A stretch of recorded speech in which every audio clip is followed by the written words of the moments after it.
All right. Hello, hello. Blame Aki. I have not streamed in forever, but I went to my first Yeah, I'm playing Resident Evil. anime convention this last weekend and also Okay. competed in a cosplay competition and sewed my first cosplay. So I kind of want to talk a little bit about that. Grab up my notes. So I went to Anime Fest Orlando, which was absolutely amazing. So they had a really great app. Their website was really well designed. Their Discord was fabulous. Like their communication tools were absolutely on point. Their app was insanely helpful in that every panel was listed with the time, the presenter, description. You could favorite it, and then it would link and show all the things you favorited. So you could actually build a schedule around the things you actually wanted to participate in. And then you could conveniently set a 15-minute reminder, which was absolutely like, mwah, chef's kiss. I can't say enough good things about it. Absolutely amazing. I really love how well they communicated the parking situation. Parking at the hotel was like $32 per day if you weren't staying at the hotel, like $21 if you were. Still pricey to park since you're already paying a pretty good price to stay overnight there. But I parked over at Point Orlando, and parking for the 3 to 12 hours or whatever it was like $16, which was half the price of the hotel parking. And it was literally a 3-minute walk. Now, I do see that they announced that next year, when they host this in July, it'll be at the Hyatt. So it won't be exactly the same parking situation then, but I imagine they'll still really well communicate how well they're going to do that. So I'm looking forward to that. The panels themselves, there was so much variety.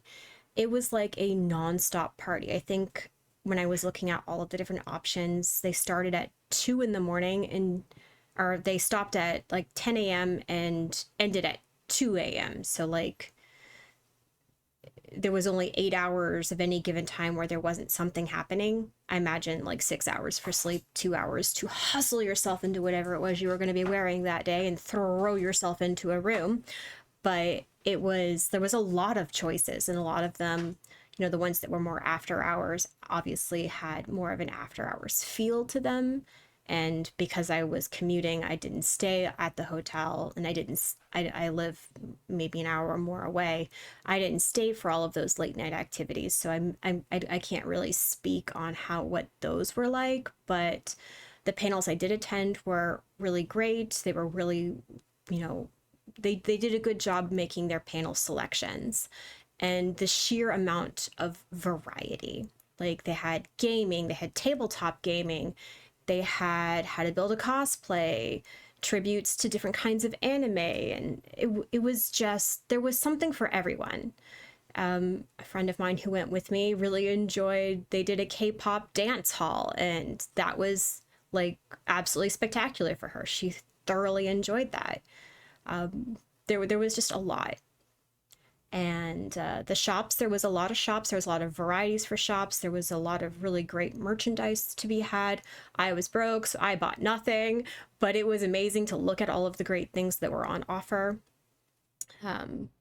There was especially one booth where I was looking at it and I was like, oh, all of the cute cosplay, like couples kind of thing in there. It was super cute, super cute. The guest speakers were amazing choices. We had Damon Mills, who was absolutely beautiful.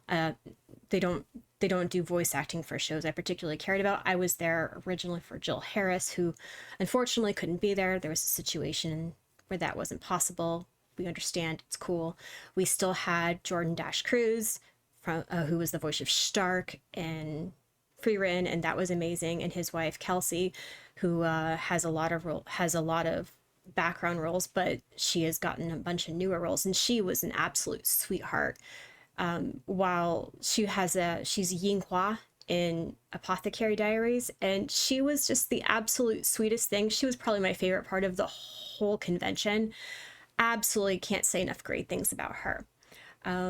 I did meet Christopher Guerrero, who was Eisen, and there was a couple of other voice actors there too, but they were more into content areas where I didn't particularly wasn't as invested, but I did say hi, and that was really exciting for me. I did get a photograph with Jordan Dash Cruz and Kelsey Cruz, and that was amazing. I got the complete set, so yay me.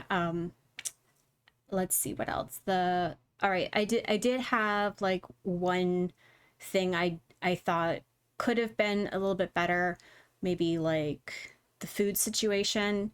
There's a couple of small like hotel cafes that was present, and you could get a couple of grab and bite things, and none of the lines were really long and it wasn't anything like that, but there just wasn't a lot of variety. And as a person who eats kosher and has a medical condition and some food allergies that are a little hard to cater to, it was a little nerve wracking. There was some anxiety around food, not just because I was worried about winding up wearing it, because that's a whole separate thing, but overall, just I would have liked to have seen more options with the food. The atmosphere was great. Like I said, there was a lot of high energy for the panels, for the guests, for the shopping. All of it was great. I did find that because everything was so well organized, that there wasn't as much opportunity to just be lazy and connect with people unless you weren't interested in the stuff on offer. So maybe as I get a little more experience at conventions and cosplay, I might feel less inclined to participate in those panels that are probably more informational. But I look forward to that, like maybe evolving a little bit.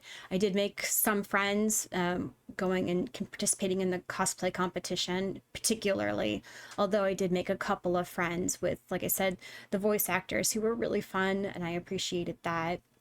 But we'll dive into the contest stuff now. So it was a good experience. It was a good experience, but I'm going to swap over my screen here and I'm going to start from the overall at the top. So let me switch my tab. All right, so I want to talk about the build that I submitted. Okay, we're going to have an ad break here in a moment, so I'm going to pause and wait for that.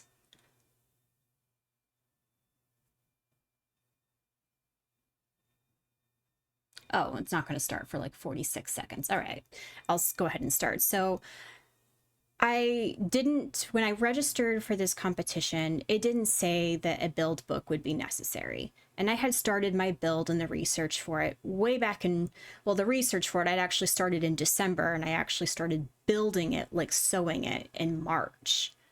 And I was a little daunted when I got my confirmation email for the contest that I needed to present a build book. And I was like, okay, well, I've never built one of these and my project's already done. What am I going to do? And I'll pause here for the ad break because it's going to start here in a few seconds.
Right. 5, 4, 3, 2, 1. Okay. So we'll go back to our build. So I had to build a build book when my project was already done. Thankfully, for me, I was really obsessive about this project.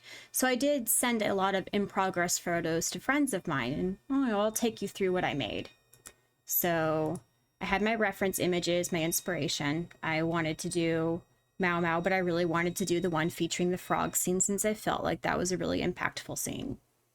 And I included a couple of different angles and whatnot so you could really see what it was.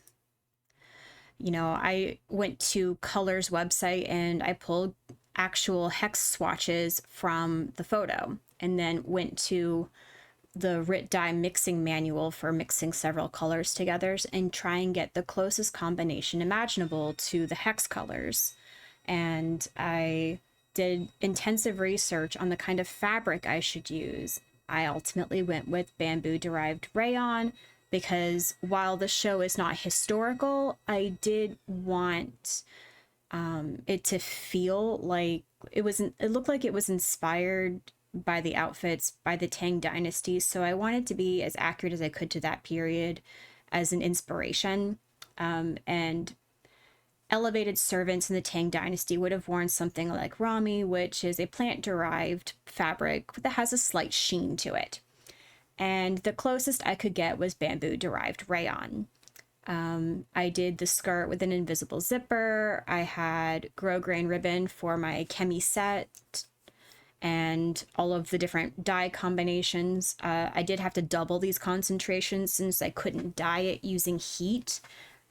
Because dyeing this with heat would have removed some of the shine from the fabric. I used a green batik cotton for my frog purse that I made to go with it, and there was some extra stuff there. So this was sort of like my materials. I did buy a pair of plain ballet flats that I did dye. I bought a base Mau Mau wig, which I did alter, and I did buy blue flower hair clips because I couldn't think about how I would recreate those. And I drafted my own pattern. I bought a book, Hanfu Patterning, second edition, the Imperial.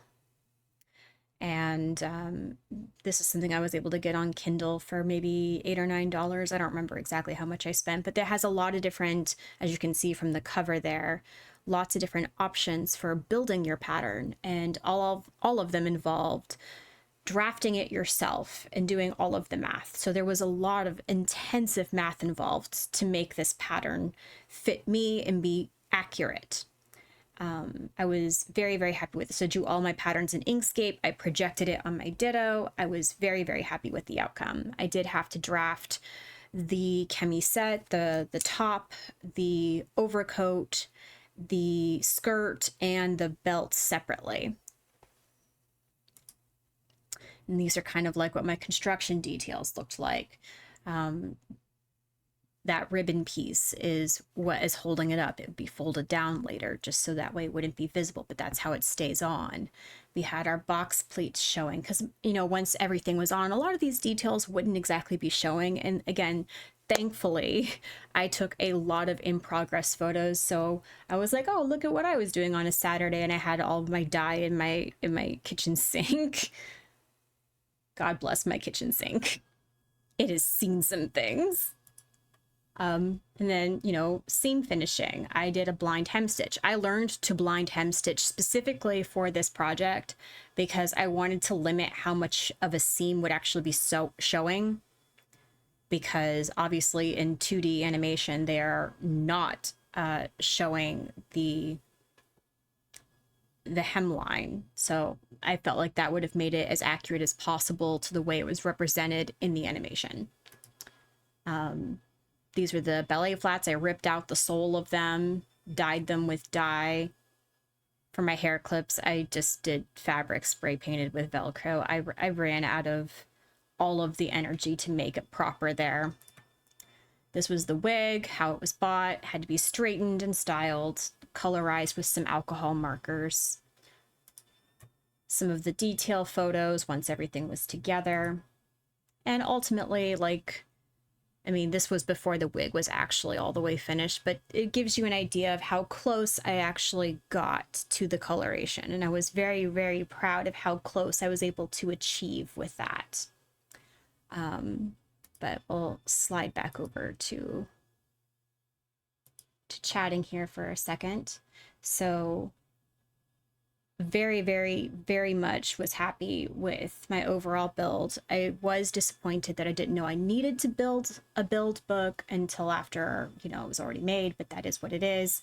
The prejudging experience was a little daunting. So I had actually arrived 30 minutes ahead because I was anxious, like super anxious. Like I had a hard time sitting still.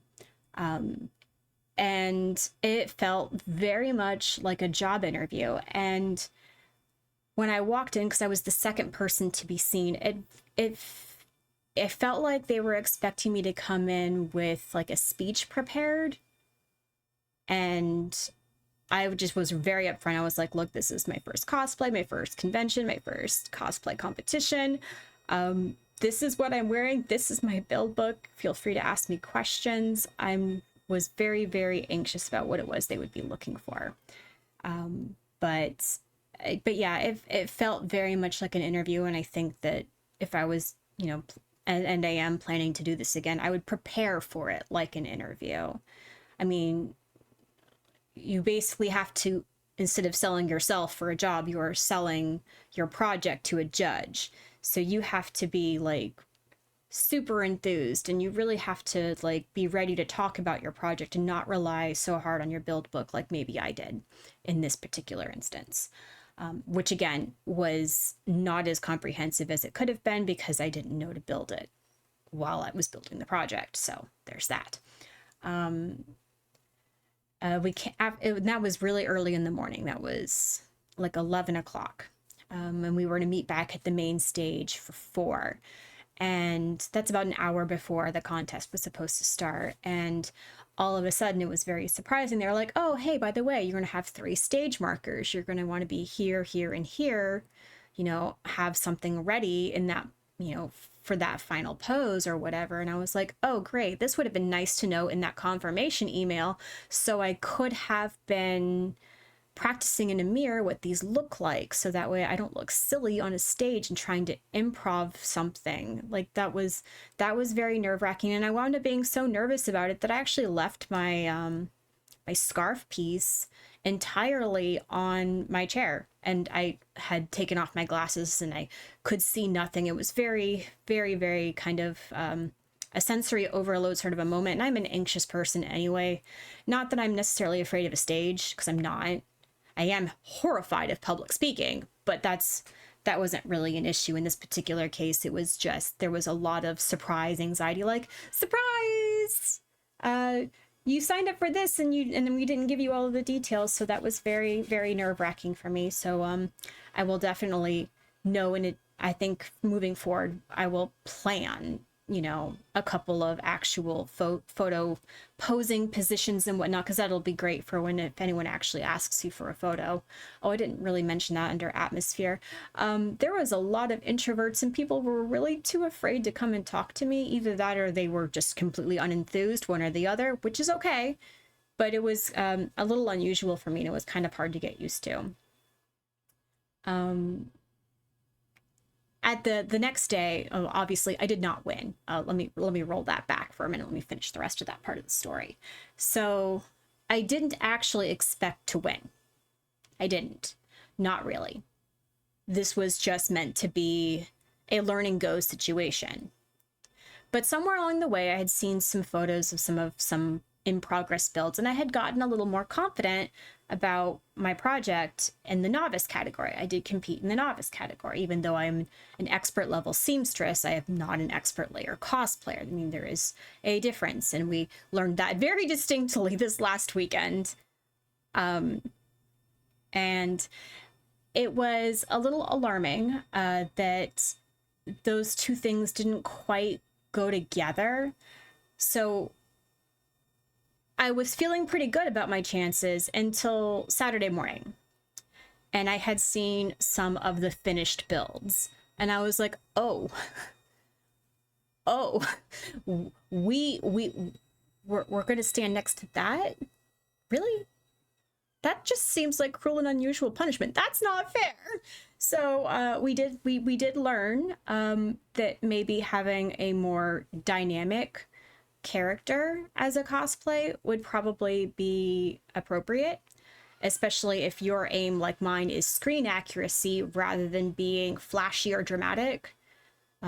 Because I aim for accuracy. That's my goal. That's the whole reason I took on cosplay as a challenge, is that I was trying to get to a point of technical masterpiece, like a technical mastery. I wanted to replicate something perfectly. I don't want to embellish it. I don't want to make it more than it is. I want to replicate it as it's presented. And that's my personal goal. And it's been, in the aftermath of this, I'm having to think about the characters I do really love, that I do really like, that have more impressive outfits or more unusual props, or have opportunities to shine in these competitions that feel like they're more overall craft discipline focused as opposed to explicitly sewing focused. I asked for some feedback the next day when I was more in a place that I was willing to hear it. And I didn't get a lot of feedback, but from what the little feedback I did receive, I inferred that there wasn't enough for them to judge me in comparison with the rest. So my takeaway from that was, okay, I need more props. I need outfits with props. I need more opportunities for these different crafting disciplines to shine. And that's what I took away from that. So we are very excited to work on some different things that are maybe a little more dynamic, more visually impressive, that look technically challenging, even if they maybe aren't necessarily. But we're excited for that opportunity. And my takeaways from this overall are the following. One, build your build book as you're building the outfits. It's just do it. Just take all the photos. Just take all of the photos. Even if you have to dump it into a folder and never look, and it never sees the light of day again. Just have the photos. Two, treat the prejudging like an interview. Prep for it like an interview. 3, plan your poses. 4, choose impressive characters. And 5, learn to be disappointed. And that one was like the hardest part, because I've been pretty blessed. I'm a person who usually wins at everything they try at. I've been pretty lucky. I put a lot of effort into the things I do try, because I won't try something that I know I'm going to utterly fail at. Like, I want to do things that I'm predisposed to be relatively good at, and that I enjoy, not necessarily just that I'm good at. But I entered an ugly sweater contest last year at Busch Gardens. I won second prize. I mean, I entered into a magazine competition. I was entered in. I was accepted. Like, I've been pretty lucky. So this was a little bit of a difficult pill, but it is probably one we needed, and we are learning from the experience. But yeah, we're excited. We're planning to do the Tampa Bay Con. I don't know if I'm going to participate in the cosplay competition for that, because I'd have to enter the same thing I've already done, but add some more props to it. Maybe like her water bottle or something, because there is not time for me to do a whole new build. Not time and not money. Like there's just not. I've got opportunities to do some more with the wig and whatnot between now and then, but and I know I'm going to be doing my first fur mask for that event. I'm going to do a gur, because I've got a friend who really, really loves Invader Zim, and I want to make their whole day spectacular. But yeah, that was my first con experience. Let me roll you through some of the photos. I posted a couple of them to Instagram.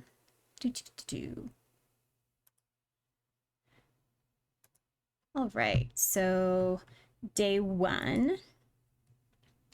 This was my Sailor Mau Mau crossover, and I was very, very happy with how this kind of came out together.